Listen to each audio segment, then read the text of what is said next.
chapter 3, reading on to chapter 7, we find Job's lament and his friend's answer. When I was reading this section, I couldn't help but feel the distress and the despair.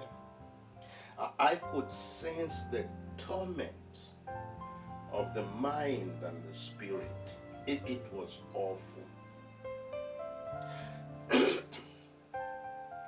Listen to what Job is saying in chapter 3, verse 1. I have no peace, no rest, and my troubles never end. I imagined how that felt. And that's all I could do. Imagine the stress and the sorrow. It must have been very hard on him to lose all your possessions, your health, to lose your children. Job lost not one, but all his 10 children. I can hear Job verbalizing his anguish. Let me paraphrase. What's the purpose of living? What's the use of living when life is filled with misery and suffering? What's the point? It doesn't make sense. It would be better to end it now. Sounds so dark, doesn't it? Now, I don't think Job was thinking of suicide here. No. I think Job was just asking God for rest. We met Job's friends in chapter 2, named Eliphaz, Bildad, and Zophar. They arrived at Job's estate and they were shocked with what they saw. When they saw him, they began to weep loud. Each one of them tore his robes and they threw dust in the air over their heads.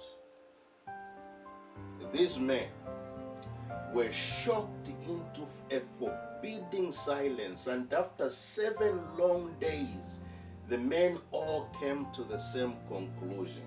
Their conclusion was this: Job's problems are because of his own willful sin.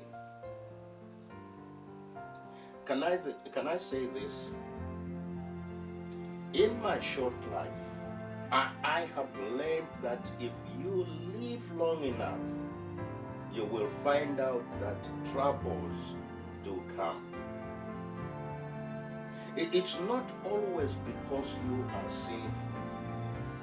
Sometimes, yes. I am saying, my friends, continue living, and you will soon find out. One moment the sun is shining brightly, life seems to flow. The next moment is a storm. My friends, sometimes troubles do come and they don't even bother to knock. Trouble will just come banging on your door ruthlessly and violently. Trouble come to all. Now, I have heard some well-meaning people saying, I feel your pain. No, you don't. We don't suffer in a group. You can't experience someone else's pain but your own. You can only experience your own pain. Please don't say, I feel your pain, because you can't.